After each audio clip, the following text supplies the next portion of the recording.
In this lesson, we shall focus on the June examination for grade 12, 2024 mathematics paper 1, marks 150, time 3 hours.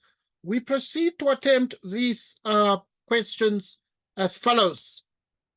Right, question 1, we need to solve for x given 1.1.1. This particular quadratic equation already factorized for us in terms of its linear factors. So if you look at the first question, we proceed as follows. Right, we've been given twice x. 3x plus 4 equals 0, which means x is 0, or you can say 2x is 0, or 3x plus 4 equals 0, and this means x is 0, or this means that x is a minus 4 out of 3. Okay, so we have actually therefore solved this particular first equation step by step, and we have got the solutions there. Two solutions are possible there. So either x is 0 or x is minus 4 over 3. Next question. Next question is 1.1.2, and we're given 2x squared minus 4x equals minus 1. Right, so given that one, we have twice x squared minus 4x plus 1 equals 0, which means a is 2, b is minus 4, c is 1. This means x equals minus b plus or minus the square root of b squared minus 4ac out of twice a, which means we have minus 4 plus or minus the square root of the b would be therefore minus 4 all squared. So you write here minus 4 all squared minus 4. The a is 2 and the c is 1 divided by 2a, which is 2. And this is 4 plus or minus. Right, this is exactly 16 minus 8, giving us 8. The square root of 4. And this is 4 plus the square root of 8 divided by 4, or x equals 4 minus the square root of 8 divided by 4. And this means we have 4 plus here. The square root of 8 is the same as 2, the square root of 2. Out of 4. Well, the reason is that the square root of 8 is the same as, we note that the square root of 8 is exactly the same as the square root of 4 by 2, and this is the square root of 4, square root of 2, and this is the square root of 2, rather 2, the square root of 2. Okay, so at this point, we can perform further simplification. Or, so now we're dealing with the one with the plus, and we also continue to deal with the minus. So we've seen that the square root of 8 is 2 the square root of 2. So it's 2 the square root of 2 divided by 4. And this means to divide through here by 2, giving us 2 the square root of 2 out of 2, or x equals 2 minus the square root of 2 out of 2. And these are the answers to the questions. So we found these, but obviously we need to express them as decimals. So we're able to see, therefore, that what you have here, the 2 plus would give us exactly 1,71, or the other one would give us 0,29. 0,29. So it's 1,71, 0,29. So these are the possible answers to the question there. So obviously correct to 2 decimal places. We've rounded off to 2 decimal places there. Next question. Right, so 1.1.3 is the next one to be solved. We have the quadratic inequality, and we have the following, which is x minus 2 squared is greater or equal to 1. All right, greater or equal to 1, which is x squared minus 4x plus 4. And now, at this point here, if you transpose the 1, then you'd have a 0. You'd have a 0 here. Right, so obviously if you square this binomial, you get x squared minus 4x plus 4. But there is this 1 transposed from across or across the inequality, giving us x squared minus 4x plus 3 is greater or equal to 0. Right, upon careful examination, we actually can easily be in a position to find the factors of x squared, which are x and x, the factors of 3 minus 3 minus 1. And this gives us the critical values. Critical values. What are the critical values? Right, the critical values are exactly x equals 3 or x equals 1. Okay. Now, at this point, we take these critical values, we are able to plot them on the number line, but draw just a rough sketch of the possible graph of the inequality. Right, so we actually position them from 1 to 3, and we're interested in parts where the quadratic itself is, at this point, is greater or equal to 0. Greater or equal to 0, the quadratic is equal to 0 here, it is greater above there, it is equal to 0 here, it is greater above there. At this point, it means x is less or equal to 1, or x is greater or equal to 3. Right, so these are the solutions to the inequality in 1.1.3. We proceed to do 1.2.1. Right, given the equation. Now, this one is called a radical equation. It's called a radical equation. Now, this radical equation is an equation that's exciting, but most importantly, an equation that can be solved. First, without solving for x, show that the solution lies in the interval x lies between 2 and 4. And now we're able to determine that. So to show that the solution lies in the interval, this exactly what does it mean? There are a couple of things. So we start as follows. All right, we are looking at the solution to 1.2.1. In mathematics, it's advisable to always copy down your question, and this is this. Okay, now this is x minus 2 is greater or equal to 0. Okay, so we require that whatever is under the radical sign is greater or equal to 0, but also whatever is on the right-hand side is also greater or equal to 0. Well, you see, the reason for this explanation is that the radical in mathematics, by the uniqueness of the radical sign, this is always equal to a positive result. It doesn't really matter whatever we have there. Obviously, I mean, we are speaking about real numbers here.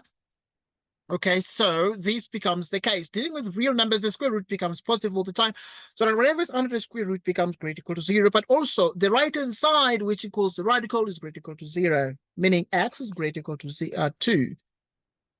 And x is less or equal to 4. Okay, now, if this is the case, then what are we able to do here? What are we able to do? So obviously these must both hold true, and therefore we must sketch these on the number line like this, positioning them in order from 2 to 4 on the number line here. So we have x is greater or equal to 2, and then x is less or equal to 4.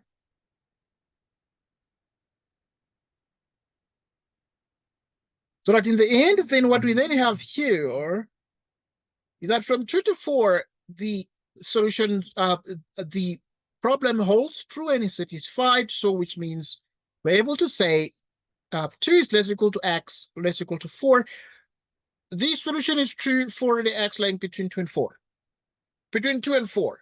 Okay, so without solving for x, show that the solution lies in the interval. So we've been able to show that this solution lies in the interval x between 2 and 4, inclusive of both 2 and 4 there. Next question. Solve the equation. 1.2.2, we need to solve the equation. Let us solve the equation there. Right, so we look at 1.2.2. How do we solve the equation? With x minus 2 equals this. Okay, then we square both left and right.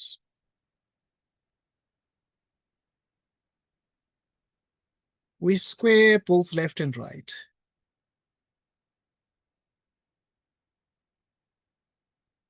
Okay, we square these, which is x minus 2, and then if you square 4 squared, is 16 minus 8x plus x squared. If we square this binomial, this is what we get.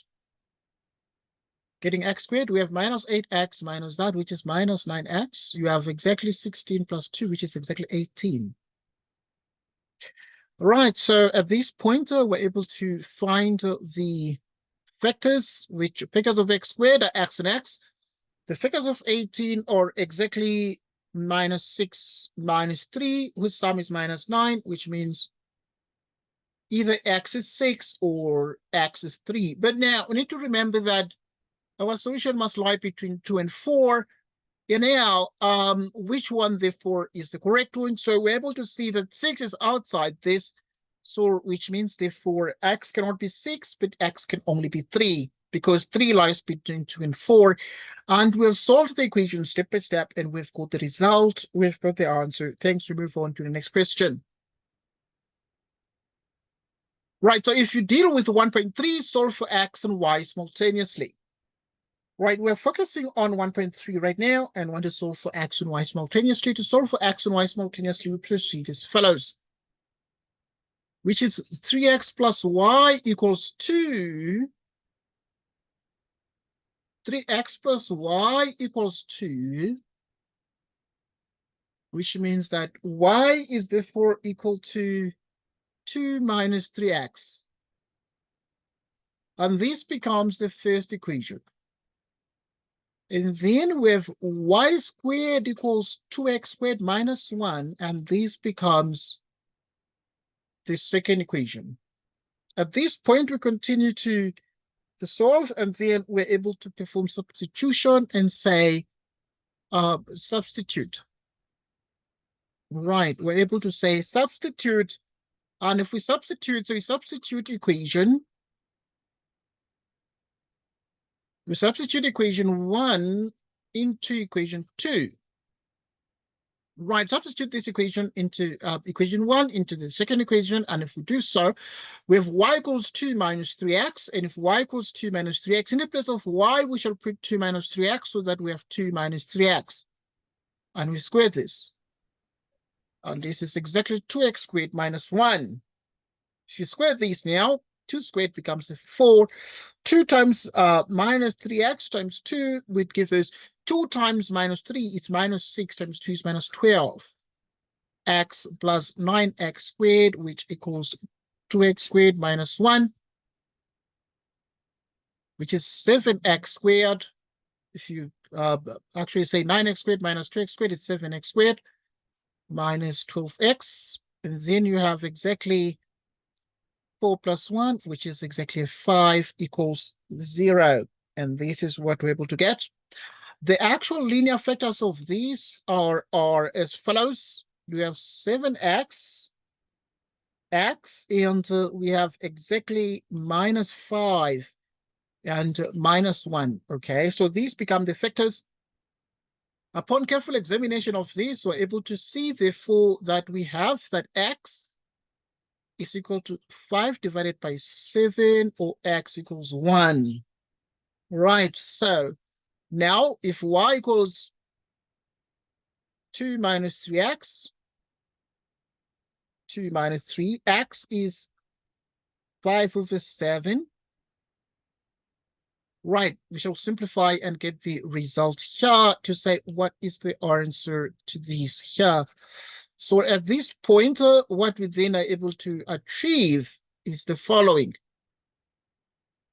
Right, so you have 3 by 5, and 3 by 5 becomes exactly a 15, so that you have 2 minus 15 out of 7. What is 2 by 7, which is 14, minus 15, which is 1 over 7. Negative. And then we have the following. Right, when x is exactly 1, we are able to actually obtain the following. So we shall be able to obtain the y value, and the y value is obtained through direct substitution, and we have y equals 2 minus 3, 1, which means it is minus 1. So now at this point, what we then have? So the solution, therefore, is x equals this and y equals this, x equals this, and y equals that. So it means, therefore, you have that x equals 5 out of 7, or x equals 1. X equals 5 out of 7, or x equals 1. And we have that y equals minus 1 out of 7, y equals minus 1. Right, and these become the answer, or rather the answers to this particular problem. So, right, we actually obviously were given the task and the mission to determine the values of x and y simultaneously, or to solve for x and y simultaneously, and we're able to conclude, therefore, with confidence that these are the solutions to the problem 1.3, and we've solved these step by step. We proceed to the next question as follows. 1.4 becomes the next one. Right, in 1.4, then we've given that if the sum of r and 2s is a, in other words, if r plus 2s is a and r minus 2s is b, prove that rs is equal to exactly that expression there. Right, and so to get the answer to this particular problem, there are a couple of things that we need to actually be in a position to do. Right, so we're able to prove this with ease. So first things first, we shall say r plus 2s is a, right? And then we have simultaneous equations, r minus 2s is b. Right, so we have these two equations. So 1 plus 2, which is r plus r, is 2r equals a plus b, which is 2. Right, so what do we then have with the value of r? Remember, we have the expression for r, so r is equal to a plus b out of 2. Let us perform further subtraction. If we want, we then can actually be in a position to perform the following algebraic manipulation and say 1 minus 2. In other words, equation 1 minus equation 2, r minus r is 0. 2s, we have 2s minus 2s. And this is going to be a minus b. So we're saying equation 1 minus equation 2, right? And we have 2s plus 2s giving us 4s equals a minus b, right? Which means that you have this out of 4. Okay, this is what we have. This is what we have. Right, thus we have the following, that we have our s. So our s, therefore, can actually be seen as follows. So which means that we have r, and r is a plus b out of 2, and s is a minus b out of 4.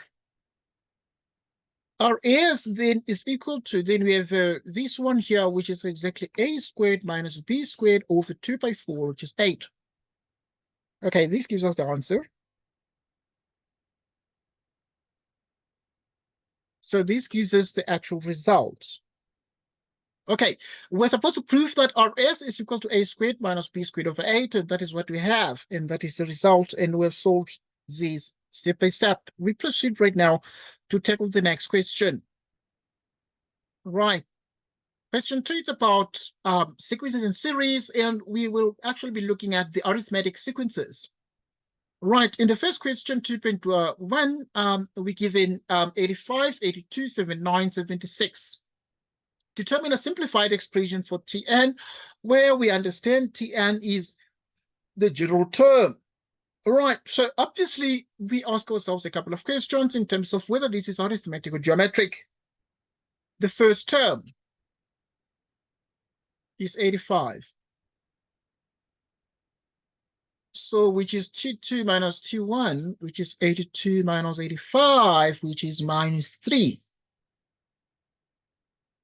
which is a plus n minus 1 d, which means the first term is this, n minus 1 multiplied by the difference, which is, this one is called the common difference. Common difference. All right, so you have Tn equals 85 minus 3n plus 3. And therefore 85 plus 3 is actually exactly 88 minus 3n. Right, so in the end, therefore, this becomes the actual solution. So obviously we determine the simplified expression for Tn, and therefore T sub n is 88 minus 3n. 88 minus 3n. Right, and now we proceed to solve the next problem. And now to solve the next problem, we'll look at 2.1.2. 2.1.2, which term would be the first negative number in this sequence? Which term would be the first negative number in this sequence? So obviously we remember that the Tn we've got is actually 88 minus 3n. 88 minus 3n. Which term would be then the first negative number in this sequence? So, that would mean Tn is 88 minus 3n, and therefore, which term would be the first negative number? Okay, which is exactly minus 3n is less than minus 88. All right, if this is minus 3n, you divide by minus 3, and this is minus 88, you divide by minus 3, then equality changes direction. Right, obviously dividing by negative 3 means an equality will change direction from less than to greater than, so that n is greater than 88 out of 3. Right, so now you can write your answer as 88 out of 3, but you're not the best of things to do as a mathematics student, because we're interested in which one is going to be the first negative number. So negative number obviously is when the general term itself is less than 0, and therefore n is bigger than, so now at this point 88 is divisible by 3, and if you divide 88 by 3, what then are we able to achieve? Right, we're able to achieve a result, but what results are we able to achieve? In other words, we're dividing 88 by 3, and what do we get? We get 29. 29 remainder 1 out of 3. Right, so obviously because we understand that n must be strictly bigger than this, which means therefore that n it must be equal to, now remember we're looking for the first one, and therefore n equals 30. The immediate integer that is bigger than 29.3, 29 and 1/3 would be 30. So which means therefore we're able to see that T30 will be the first negative number, will be the first negative number. So T30 will be the first negative number. The first negative number. We proceed to the next question. Right, the next question now is question 2.2. A quadratic sequence with general term T sub n has the following properties. T11 is 190. Tn minus Tn minus 1 equals 4n minus 3, where n is greater or equal to 2. Determine the first term of the quadratic sequence. We're interested in finding the first term of the quadratic sequence. So what do we do here? There are a couple of things we need to take note of. Right, so we note that Tn minus Tn minus 1 equals 4n minus 3. Which means we're able to get T2.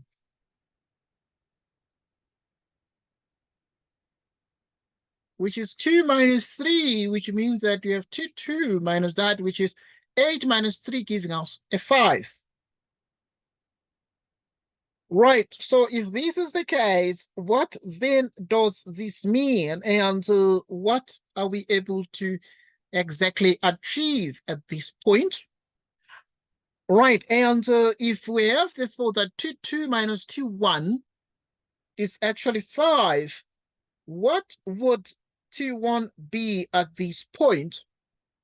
Right, we're able to obtain a couple of sequences. Okay, now let us look at this. T2 minus T1 is 5. Let us find also, because our Tn, just divide the screen like this, or divide our whiteboard like that, and be able to make the following observation here. Right, so what observation are we able to make? We're able to see, for instance, what would T3 be? So there's going to be a T3 minus, okay, in other words, we're putting n equals 3 here, so that's going to be T3 minus T2, which is actually, when n is 3, it's going to be 4 by 3 minus 3, right? And obviously, we know that this particular expression works if only we have the following. What do we then have here? It works if only we have n is greater or equal to 2. So now at n equals 3, so here obviously we're at n equals 2, and then here we're at n equals 3, right?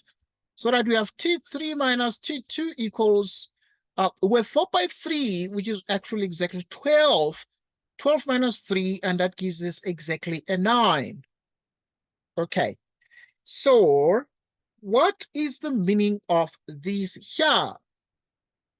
What is the meaning of this here at this point? Now, a couple of things, obviously, you need to take note of. That you have a quadratic sequence which has those particular properties there. Right, now, what would the first term be at this particular point? Right, so the first term would be then as follows, right? Because you can actually obviously perform further algebraic manipulations here and are able to see that T1, right? So T1 is going to be exactly what this is here, right? Because the difference of successive terms is actually 4n minus 3. I need to determine the first term of the quadratic sequence. Now, I want us to analyze these and analyze this very, very carefully. And note what this is then supposed to mean. Because this one gives us the first differences. It gives us first differences. Okay, right. Let's find the next thing. Let's find the next thing. So now, at this point, then you have T4, T3. Right, so if n is 4, then this is T4, T3, and therefore this is 4 minus 3, T4, T3, which means that we have 16 minus 3. And what is 16 minus 3? Right, 16 minus 3 is actually 13 there. Right, so, and what is exactly the implication here? And this means that the first differences, right, so it means you have that the first differences, okay, what are the first differences? The first differences would therefore be, okay, so the first differences would be T2 minus T1, giving us a 5, T3 minus T2, it's going to be next, giving us a 9, T4 minus T3 would give us a 13, like so. Okay, let us reason together. Right, so we are able to proceed and get what we call the second differences. Second differences. Okay, let us find the second differences here. All right, we're trying to explore this question. Let's find the second differences. The second differences would be 9 minus 5, giving us a 4, 13 minus that, giving us a 4. Okay, so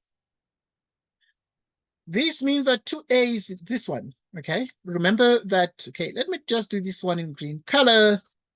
So that would mean that 2a is this one, and that would mean 3a plus b is that one. Okay, so if 2a is 4, divide both left and right by 2, getting a equals 2. 3a plus b is 5. A is 2 plus B is 5, which means B is 5 minus 6 minus 1. Okay. So with B equals minus 1. Right. So what is then our C? What is then our C at this particular point? There's certain things you need to look into to find your C, because you would say at this point we have our T11. We have our T11. So in other words, if you remember that our Tn formula is an squared plus bn plus c, what is our A? Is 2n squared minus n plus c. And then we can use this guy, because we already know that T11 is 190. And that would mean, therefore, that we have exactly 190. T11 is 190. So you put 11 here. Okay, so you have 2 times minus 11 plus c equals 190. Right, so if we solve here 190, subtract everything here, solving this equation, it is easy to see that c is minus 41. You can easily be able to check that part. So if c is equal to minus 41, let us proceed to conclude our result here. This is exactly 2n squared. Minus n. Right, so at this point, it is actually 2n squared minus n minus 41.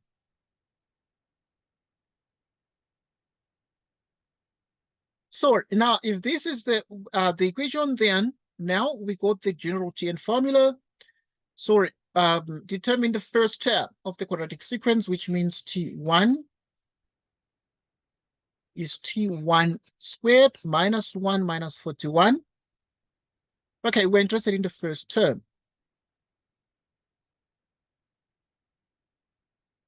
Okay, so this is minus 42. 2 minus 42, which is minus 40. Right, so we determine the first term of the quadratic sequence, and therefore we're able to see that the first term is minus 40. It's minus 40. Now, take a look at that and see, make sure you understand this. But T1 is minus 40. Because we determine the first term of the quadratic sequence, and therefore we're able to see that the first term is minus 40. Minus 40. Right, look at the next one. 2.3. The sum of the first 50 terms of an arithmetic sequence is 1275. The sum of the first 50 terms of an arithmetic sequence is 1275. All right, so yeah, you're able to understand that one. Calculate the sum of T25, T26. The sum T25, T26. Right, so which means that this is n over 2, n minus 1d. Right, so, okay, this is the formula for this sum of arithmetic sequences. But we have knowledge. We told here something. Okay, we can write this at the bottom here and say that, okay, for any arithmetic sequence, we know that S sub n is n over 2 twice a plus n minus 1 times the common difference d. 1275. Okay, now the sum of the first 50 terms, n is 50. Okay, then we have 2a plus 50 minus 1 times the common difference d. So we have 1275. Okay, you divide here. 25, which is twice a plus 49d. Right, so at this point, we perform further division, meaning we have 1275 equals 25 twice a plus 49 times the common difference d. Dividing both left and right by 25, we actually are able to obtain the following, right? If you divide 1275 by 25, what you are able to get is 51. 25 divides 25, giving us twice a 49d. Which means you have 51 equals twice a plus 49d. Right, so, calculate the sum of T25 and T26. Calculate the sum of T25 and T26. So now we will get, we know that, right, so we know that T n is actually equal to a plus n minus 1 times the common difference. Okay, so now if we want to find the sum of T25 and T26, we shall actually be in a position to proceed as follows and have the following. Right, so we're able to get the fact that T25,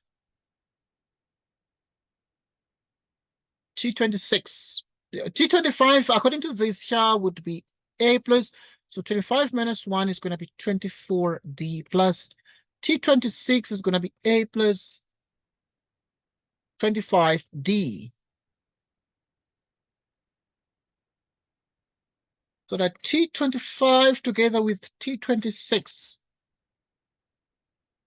So we have A plus A giving us exactly twice A, 24D plus 25D gives us exactly 49D. Okay, what is twice A plus 49D? A very nice problem. So you have this one, which is 26, and therefore the result is exactly 51, and this is the answer. So we have to calculate the sum of T25 and T26, and therefore able to see that the sum of T25 and T26 is actually equal to 51. So we proceed to the next problem. Okay, the next question is question 3, and now we're asking the question, for which values of x will this particular infinite series exist? For which values of x will this particular infinite series exist? Right, so we look at question 3.1. First things first, we must always be in a position to expand the infinite series, which means you have 4x minus 1, you put a 1. Okay, you have 2 here, 4x, okay. It's a 1. So this one, it's a 1 here. Okay, so it's 4x minus 1, then you put power 1. Right, and then you put power 2, and then we have 4x minus 1, and then you put power 3. Okay.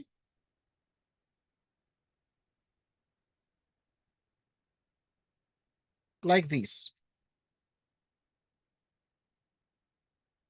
Right now, the common ratio T2 over T1 is T2, which is 4x minus 1, 4x minus 1, which is exactly 4x minus 1. And this is called the common ratio. Okay. Well, it is easy to see that T3 over T2 because you must check twice at least. So the third one, right. So the third one would exactly be 4x minus 1 cubed divided by 4x minus 1 squared. Dividing these would therefore be 4x minus 1. Now, at this point, we're able to make the conclusion that the constant ratio is exactly 4x minus 1, which is 4x minus 1. Okay, so that minus 1 is less than that, less than 1, which is 4x minus 1 less than 1. 4x minus 1 plus 1 less than 1 plus 1. Okay, well, minus 1 plus 1 is exactly 0 for x together with 2. Right, we're able to see that we can perform further simplification of this by division right through by 4, getting exactly 0 is less than x less than 1/2. At this point, we are able to see that this is the answer, but we need to understand that the existence of this summation is subject to the fact that the 4x minus 1 is different from 0, which means x is different from 1/4. Right, we actually obviously are dealing with division here, and we do not wish to be dealing with instances where the we have a 0 sequence here, and therefore you would have therefore, because if ever x is equal to 1/4, then you would have a problem here, because the 4x, if ever the 4x minus 1 equals 0, you'd have 0 over 0, and 0 over 0 is undefined, and 0 over 0 is undefined. Okay, if you do not want to say 0 over 0 is undefined, you say 0 over 0 is what you call an indeterminate form. Indeterminate form. So now, what is the answer? So, well, it means that x lies between 0 and 1/2, between that and that, or x itself, you can write like this. Right, I'm going to write this one in green color and say that x is an element of the interval 0 to 1/2, like this.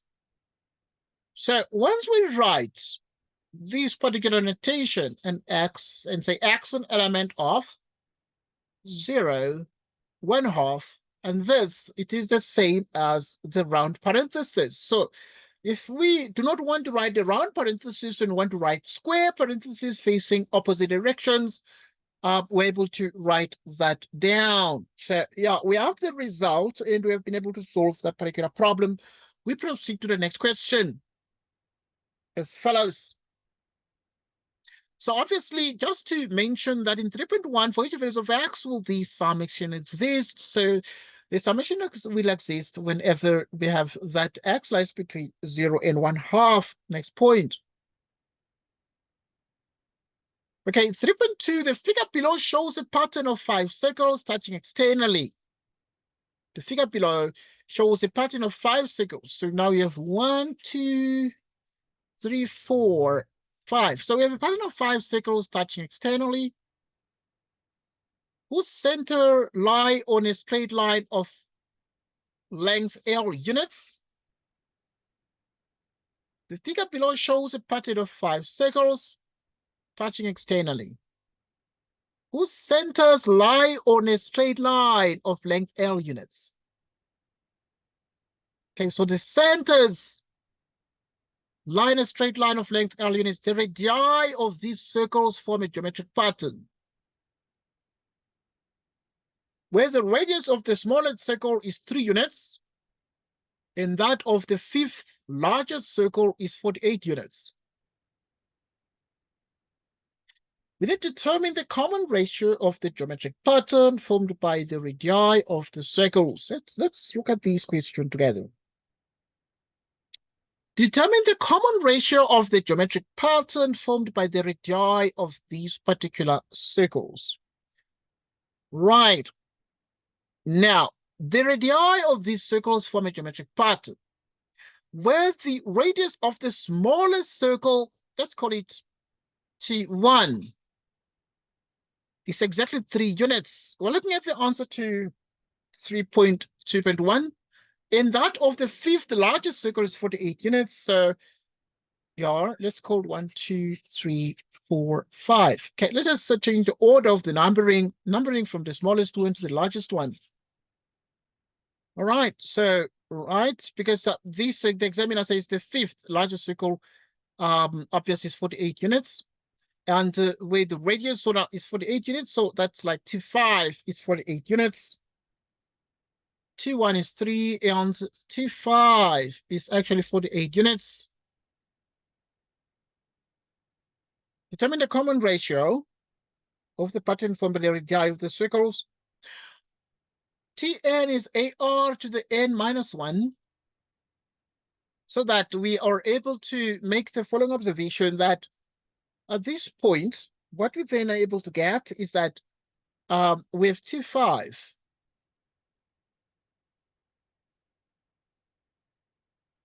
okay, which is 5 minus 1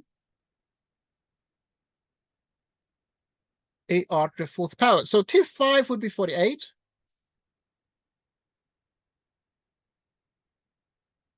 All right, so at this point, then you have that 48. Okay, so now what would this mean? The first term is 3, so you can put 3 the fourth power here. All right, so with 48, you divide the left by 3. Right? 48 divided by 3 is 16. After fourth power. Okay, so what are we able to get here? Which means that at this point, we are able to get the R. But obviously, the R at this point you must determine very, very carefully and think about what the R is going to be. Okay, so because if 16 is R to the fourth power, you can have the fourth root. So you'd have the fourth root.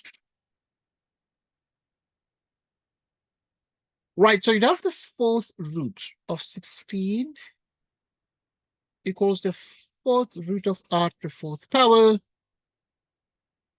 Right, at this point, if you have this as the results, as the what we need to have, so you put plus or minus here. Plus or minus the fourth root of 16, it's 2, and this is R, so it means R is plus or minus 2. Right, so if you look at these very carefully, I mean, you need to look at these and reason.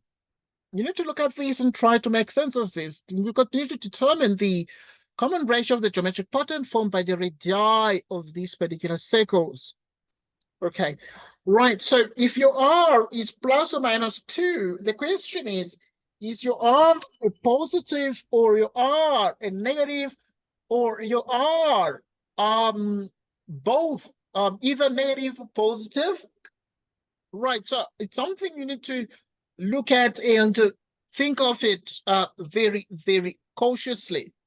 But at this point, because if you look at this particular question, the examiner is clear that the figure below shows a pattern of 5 circles touching externally and whose centers lie on a straight line of length L units.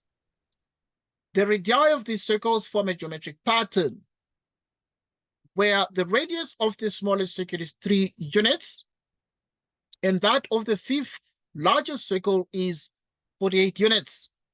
And the examiner proceeds to say, then determine the common ratio of the geometric pattern formed by the radii of the circles. Now, at this point, this means we can accept that our R is actually equal to 2. We can accept that our R is equal to 2. Why would that be more sensible? Why would it not be sensible to say R is, for instance, -2? It cannot be -2 because, for example, we're raising an argument here. Let's look at T3. Right, if the general formula is Tn equals AR to the n minus 1, T3 would be AR 3 minus 1, which means that T3 is AR squared.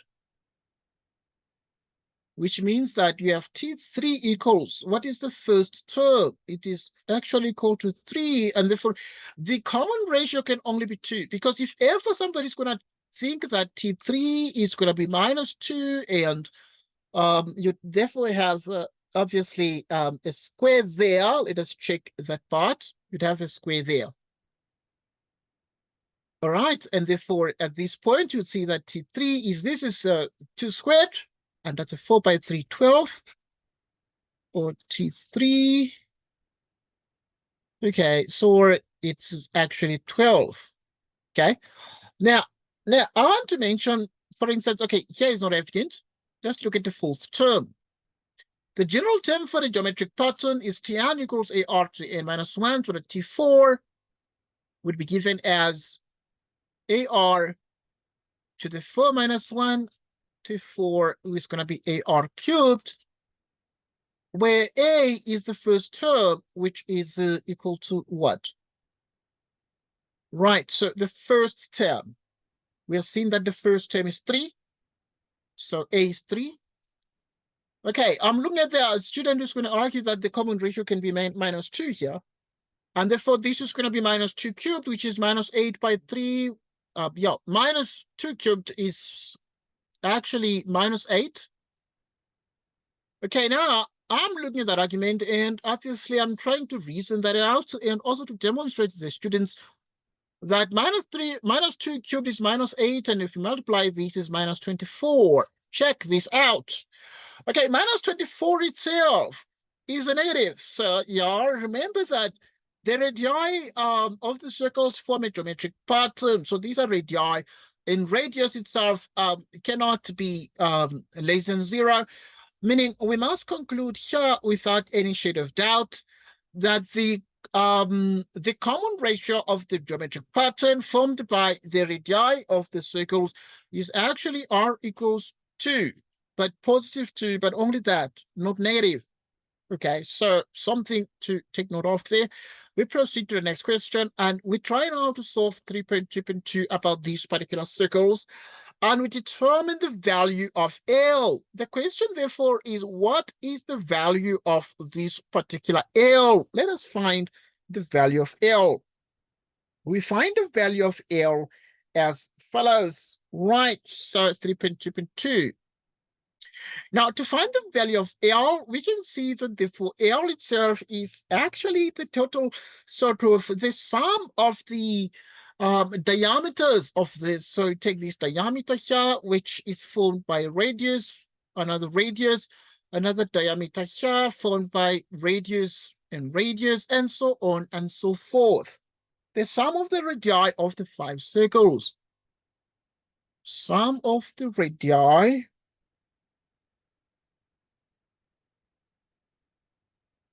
for 5 circles. Okay, meaning Sn equals R to the power that divided by that,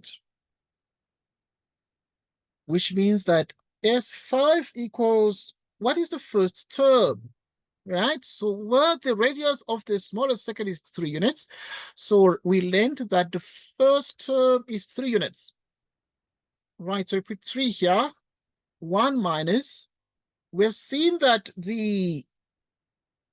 okay, we can use any of these formulas. Right, so if we want, we can use, let's use this one here.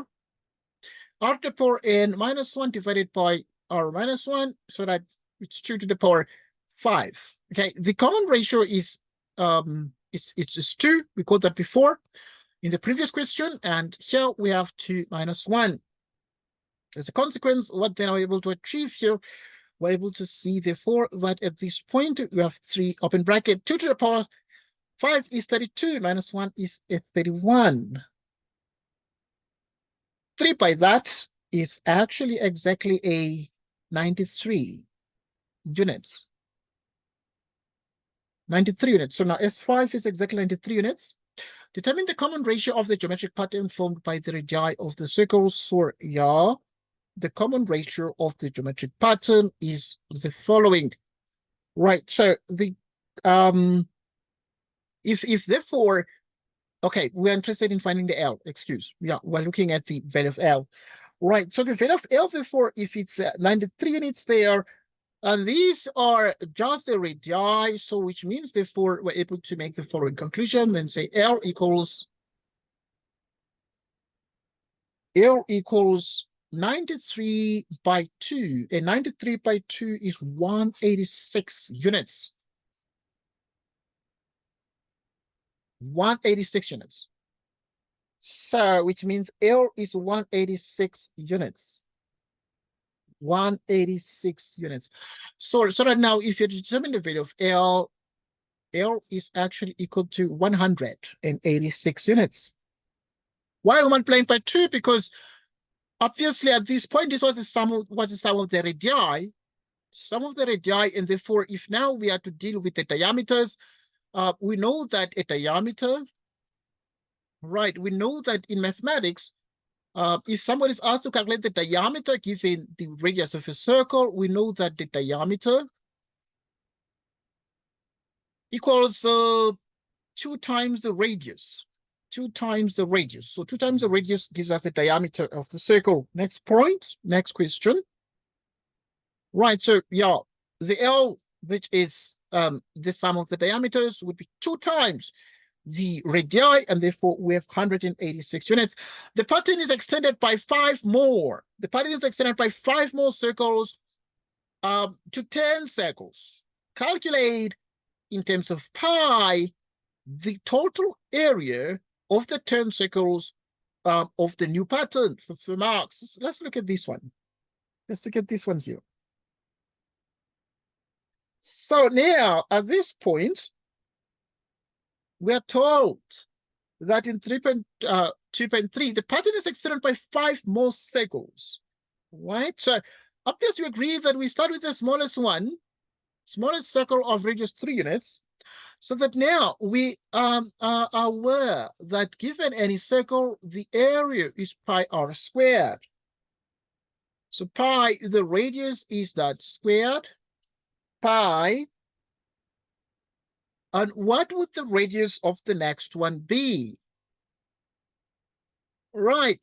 Now, there's something therefore that is extremely important here, because we're extending these and starting from the smallest one of radius 3 units, and therefore the next one, because these are in a geometric pattern, so it's going to be pi times 6 squared, and then that is, you double 3, you get 6, you double 6, you get 12, okay, and so on. This is to turn terms. To turn terms. Right, because they're saying now the pattern is extended by 5 more circles. Calculate in terms of pi the total area of the 10 circles of the new pattern. Right, so now there's a new pattern that is formed. Okay. There are a couple of things that you need to take note of here, because the radii of these circles form a geometric pattern. So in other words, where the radius of the smallest circle, I want to explain here, there's the radius of the smallest circle, which is exactly 3. And then you have another circle here that is bigger, but that is in a geometric pattern with the previous one. So, but the common ratio is 2, so you multiply here, you get 6. That is 2 times 3 is 6, because if you divide 6 by 3, you get 2. Okay, there's another circle here. You multiply and you get a 12, because if you divide 12 by 6, you get a 2, and so on. Okay, so obviously that is why the radii would be 3, 6 for the next one, 12 for the subsequent circle, and so on. Let us find the constant ratio. The constant ratio would therefore be this, the area divided by that, which should be pi 6 squared divided by pi 3 squared. You divide this one, divide 36 by 9, you get a 4. Okay, so that now at the end we have Sn,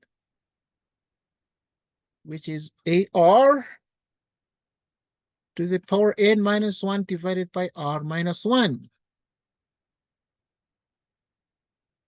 What is the first one?